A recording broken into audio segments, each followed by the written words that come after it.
Et voilà, il a encore fait. À partir de maintenant, Vinicius devient inarrêtable. Vous aurez beau le voler, mais vous allez vous ridiculiser tout seul. Après avoir été élu meilleur joueur de l'année 2024 par la FIFA hier, aujourd'hui Vinicius remporte tout simplement le trophée d'or du tournoi, c'est-à-dire le meilleur joueur du tournoi. Qui pour l'arrêter en fait? Y'a qui? Et de rien que vous le voulez, Vinicius est en train de marquer le football par son empreinte. Regardez déjà les stats de malade. Le gars en 12 finales, il en a gagné 11. Et parmi ces 12, il a marqué 8 buts et 6 passes décisives.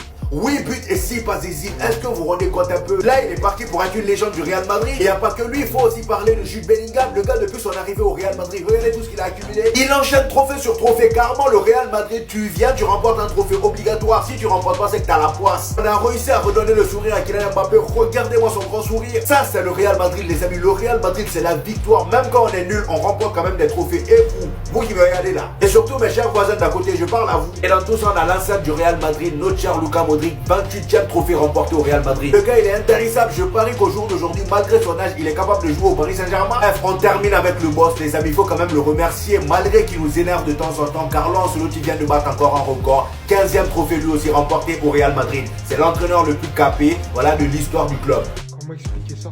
Vinicius va recevoir le FIFA The Best en personne ce soir. C'est officiel, il l'a remporté. Allez comprendre maintenant. Donc là, vous me dites qu'il remporte le trophée du meilleur joueur de l'année, qui s'élargit donc sur une période plus longue que celle du Ballon d'Or qui est considérée sur une saison. Pourtant, le Ballon d'Or, il l'a pas, mais celui-là, il l'a. Je suis pas du tout choqué. Le FIFA The Best est voté 25% par les supporters, 25% par les entraîneurs, 25% de journalistes, 25% de capitaines des équipes nationales. Contrairement au Ballon d'Or qui est voté uniquement par des journalistes selon leurs préférences et non pas selon le niveau des joueurs. Ne parlez pas de quoi que ce soit. Le fait que Vinicius remporte ce trophée ce soir vous montre très clairement que le Ballon d'Or a toujours été devant vous. Quand c'est voté correctement, constitué d'une belle structure avec une belle fusion de tout ce qui concerne le football, ça donne tout simplement ça. Je vous l'ai toujours dit, il y a des trophées de nos jours qui méritent de perdre de la considération et d'autres doivent en gagner. Pour moi, ce qui s'est passé récemment, ça a vraiment été de trop. Je vous dis, dans le fondement, ça sera dur d'expliquer ça aux gens. Comment je vais expliquer à mes enfants que Vinicius a été élu meilleur joueur de l'année mais pas Ballon d'Or? C'est totalement illogique.